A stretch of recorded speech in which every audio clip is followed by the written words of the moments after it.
The fluorescent lights of the hospital waiting room buzzed with that particular frequency that seems designed to worsen headaches and frayed nerves.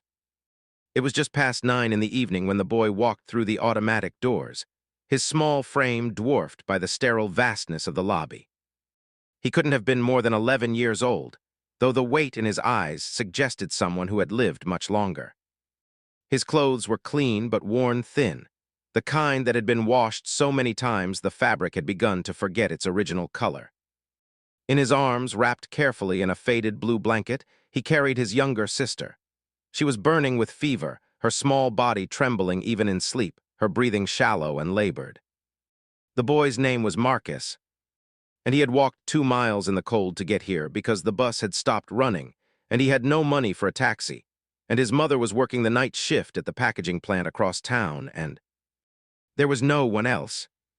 He approached the reception desk with the careful, apologetic posture of someone who had learned early that his presence was often considered an inconvenience.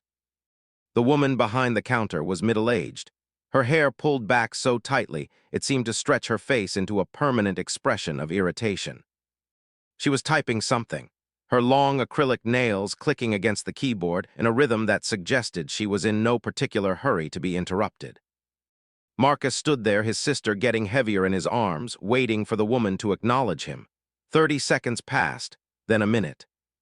Finally, he cleared his throat, the sound small and uncertain in the cavernous space.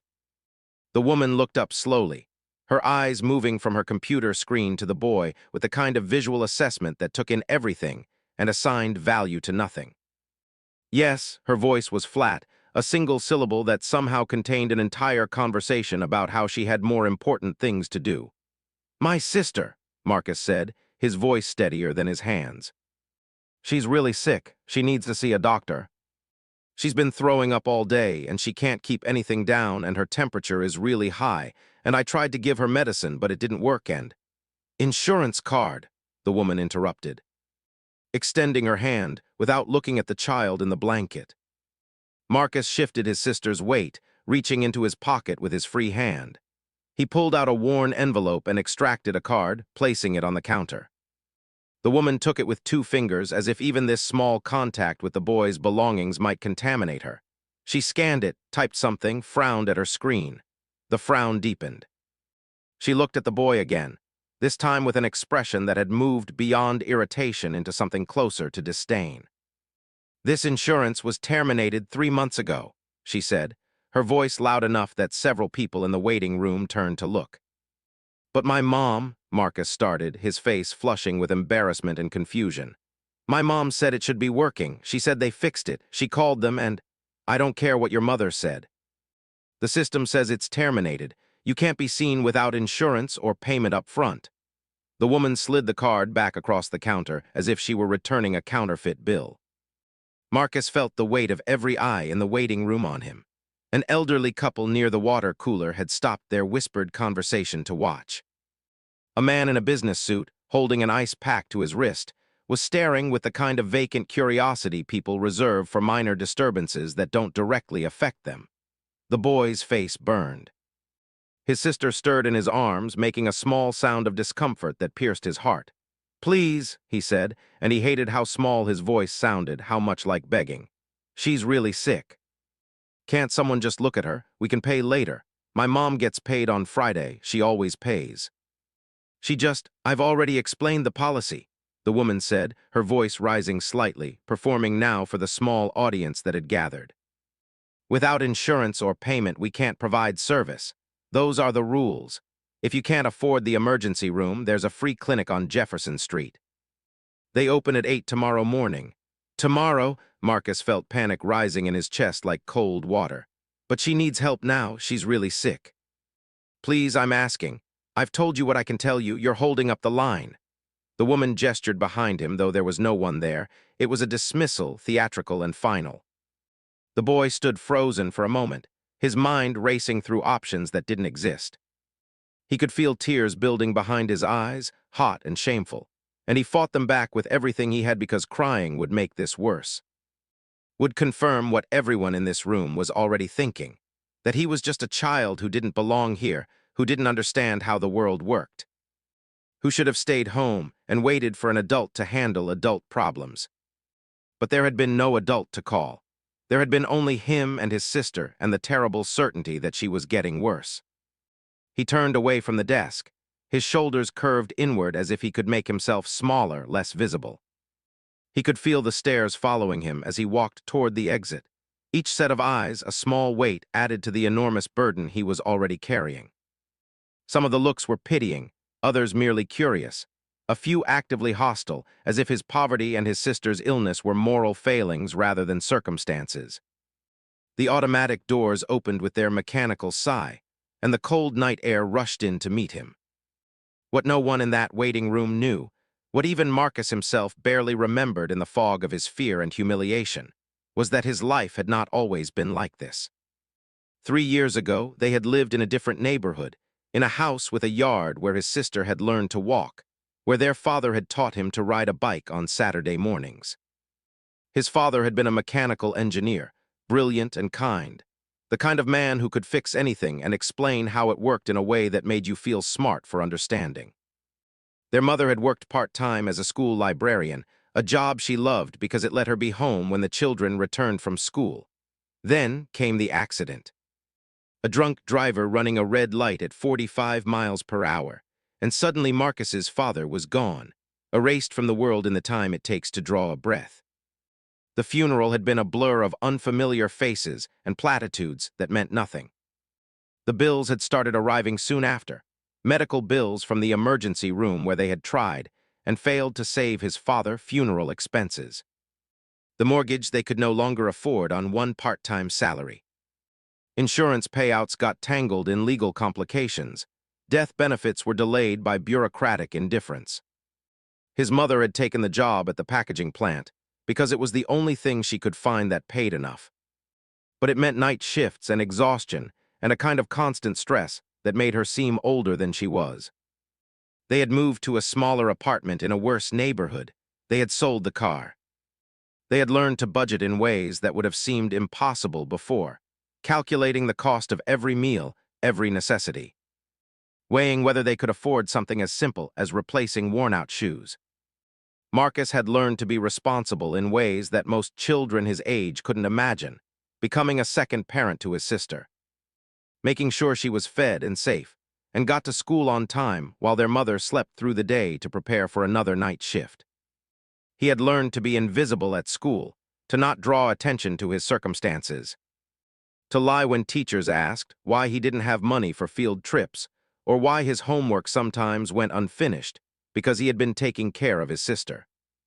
And now he stood outside the hospital in the cold, holding his sick sister, with nowhere else to go and no one to call for help. He walked to a bench near the entrance and sat down carefully, adjusting the blanket around his sister. Her fever had soaked through her clothes. She needed help. She needed it now, not tomorrow morning at a clinic that might, or might not be able to do anything. Marcus felt a desperation so complete it was almost physical, a tightness in his chest that made it hard to breathe. He was trying to decide what to do next when the automatic doors opened again, and an older man emerged from the hospital. He was tall and lean, probably in his 60s, with silver hair and the kind of face that suggested he had once been handsome and had aged into something better than handsome, a face marked by intelligence and experience. He wore an expensive coat over what looked like surgical scrubs, and he carried himself with the unconscious authority of someone accustomed to being in charge. He had been inside dealing with paperwork, signing off on a consultation he had provided as a favor to a colleague, ready to finally go home after a long day. But he stopped when he saw the boy on the bench, holding the child wrapped in the blanket. Something in the scene caught his attention: the protective way the boy held his sister, the defeated slope of his shoulders. The fact that he was out here in the cold, instead of inside where sick children should be. The man hesitated for only a moment before changing direction, walking toward the bench with deliberate steps. "Son," he said gently, and Marcus looked up, startled and wary. "Is everything all right?" It was such an absurd question given the circumstances that Marcus almost laughed, but the concern in the man's eyes seemed genuine, so he answered honestly. "My sister is sick. They won't let us see a doctor because our insurance isn't working." The man's expression darkened slightly, a shadow of anger crossing his features before he controlled it. "May I?" he asked, gesturing toward the child in the blanket. Marcus hesitated, every instinct telling him not to trust strangers, but there was something in the man's voice, in the way he asked permission rather than demanding it, that made him nod. The man knelt down beside the bench, his movements careful and professional. He placed a hand on the girl's forehead, felt the pulse at her neck, observed the quality of her breathing. His examination lasted perhaps 30 seconds, but Marcus could see the concern intensifying in his eyes. "How long has she been like this?" "Since this morning." "Getting worse all day." "And they turned you away?" The man's voice was quiet, but there was something dangerous in it now, a cold anger that made Marcus think of deep water. "They said we need insurance or money up front," Marcus explained, his voice small again. "I told them my mom would pay, but they said—" "Wait here," the man said, standing up with sudden purpose. "Don't go anywhere. I'll be right back." He disappeared through the automatic doors before Marcus could respond, moving with the swift efficiency of someone on a mission. Marcus sat on the bench, confused and afraid to hope, watching the entrance and wondering if he had just made a terrible mistake trusting a stranger. 5 minutes passed, then 10. The cold was getting deeper, and his sister's breathing seemed more labored. He was just beginning to think the man had forgotten about them when the automatic doors opened again. The man emerged, but he wasn't alone. Behind him came the receptionist from earlier, her face red and flustered, followed by 2 nurses with a wheelchair and a doctor Marcus didn't recognize. The procession moved toward the bench with unmistakable purpose, and Marcus felt a sudden terror that he was in trouble, that somehow this was going to get worse. "This is the child?" one of the nurses asked, already reaching for the girl in Marcus's arms. "Yes," the older man said, "immediate admission. I want a full workup, blood panel, urinalysis, chest x-ray if her breathing doesn't improve. She's severely dehydrated and possibly septic. Get an IV started now." The nurses moved with practiced efficiency, transferring the girl from Marcus's arms to the wheelchair with gentle expertise. The doctor began asking Marcus questions about symptoms and timing while simultaneously examining the girl, his hands moving with professional confidence. It was happening so fast that Marcus could barely process it, the sudden reversal from rejection to urgent care making his head spin. The receptionist stood to the side, her earlier confidence completely evaporated. She looked like she wanted to be anywhere else, her eyes fixed on the ground, her hands clasped in front of her in an unconscious gesture of submission or pleading. The older man turned to her, and his voice when he spoke was soft but carried the weight of absolute authority. "Explain to me," he said quietly, "why you turned away a critically ill child." "Doctor." "Morrison," the woman stammered, and suddenly Marcus understood. This wasn't just a concerned stranger. This was someone important, someone whose title carried power. "I was following hospital policy." "The insurance was terminated and there was no way to—" "Hospital policy," Dr. Morrison repeated, his voice dangerously calm, "is to stabilize and treat emergency cases regardless of ability to pay. That's not just our policy. That's federal law. You know this. It's part of your training. So I'll ask again, why did you turn away a critically ill child?" The woman's face had gone from red to white. He seemed. "I didn't realize it was actually an emergency." "You didn't realize?" Morrison's voice could have cut glass. "A child comes in with a high fever, unable to keep down food, showing signs of severe dehydration, and you didn't realize it was an emergency. Tell me what exactly would qualify as an emergency in your assessment. Did the child need to be unconscious, seizing, dead?" Several people from the waiting room had gathered near the doors to watch this confrontation, drawn by the raised voices and the obvious drama.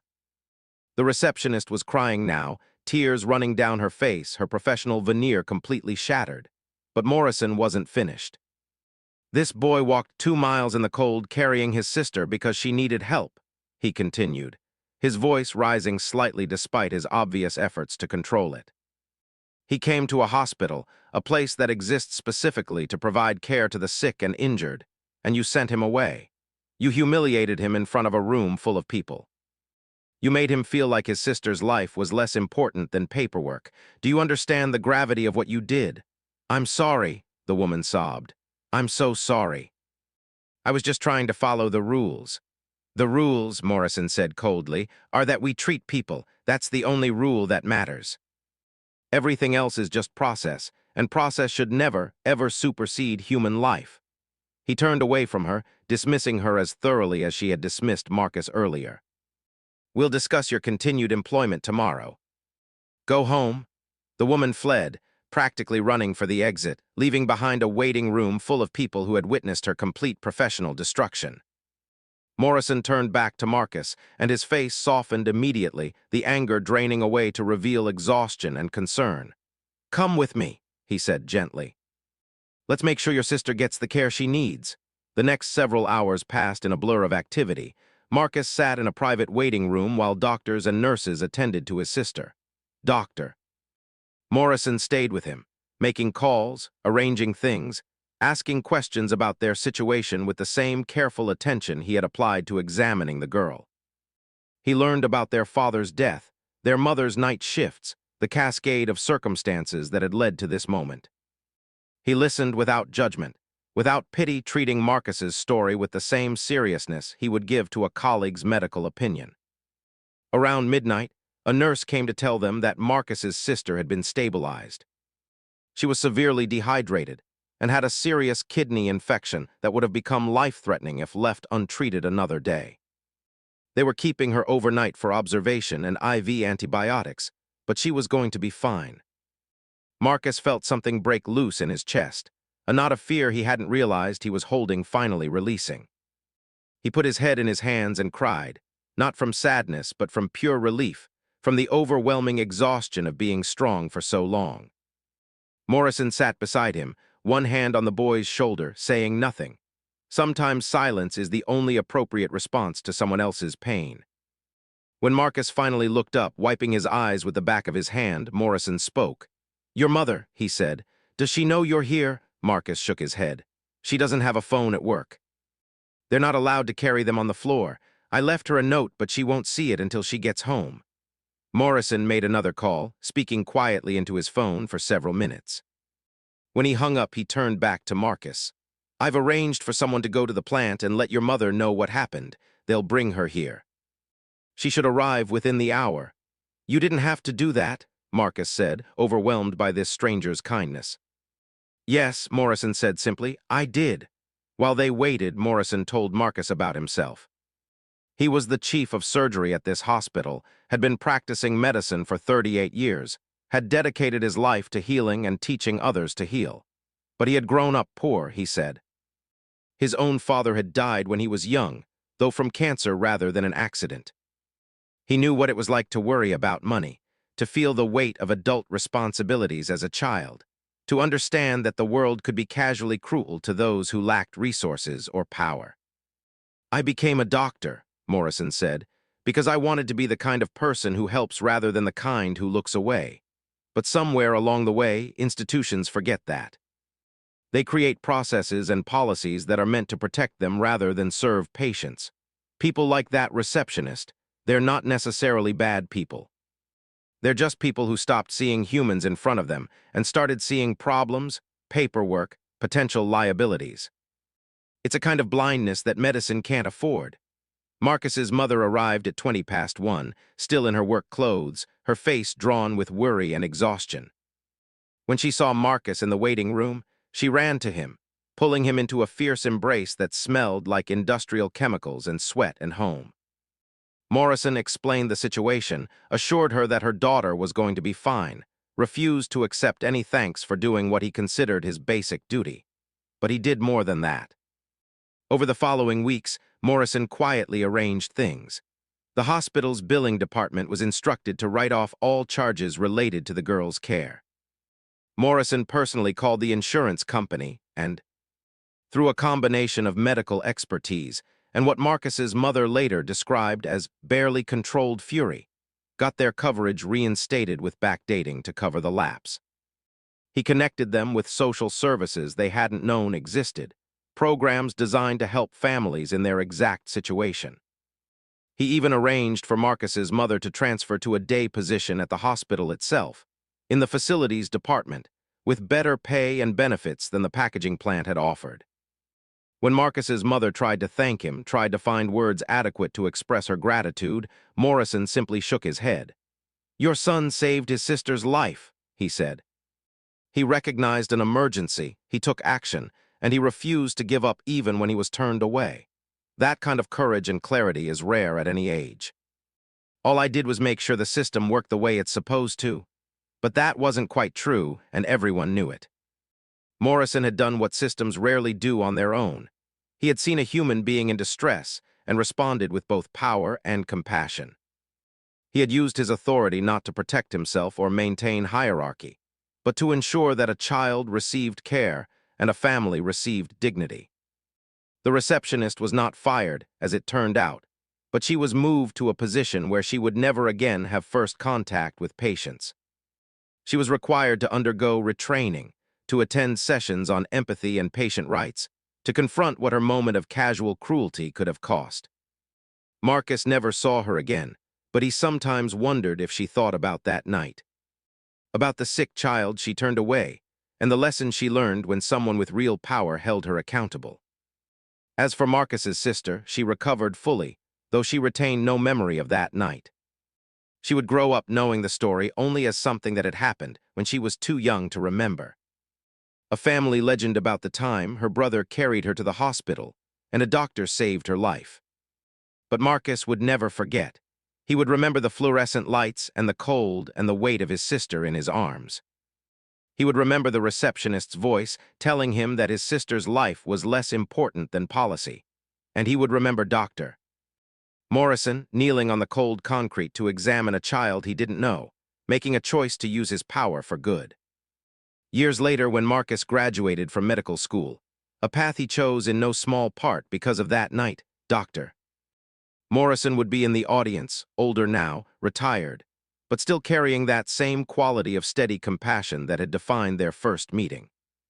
They would shake hands, and Morrison would say something simple like, "I knew you'd make it here," as if there had never been any doubt. As if the trajectory from that frightened boy on the bench to this newly minted doctor had been inevitable rather than the result of years of work and sacrifice and determination. But that was still years away.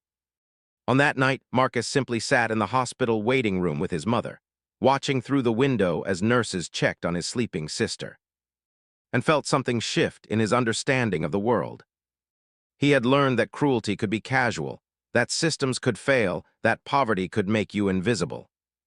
But he had also learned that there were still people who would see you, who would choose to help, who would use whatever power they possessed to ensure that a child received care and a family received hope.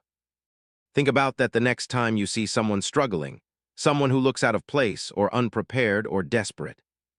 Think about the receptionist who saw a problem instead of a person, and think about Dr. Morrison who saw both and chose to help. We all have power in different forms, the power of our attention, our compassion, our willingness to act when action is needed. The question is never whether we have the power to make a difference. The question is whether we'll choose to use it, whether we'll see the human being in front of us asking for help, or whether we'll hide behind policy and process and the comfortable fiction that someone else will handle it. Marcus learned that night that the world contains both kinds of people, those who turn away and those who step forward. He learned it in the hardest way possible, through fear and humiliation and desperate prayer.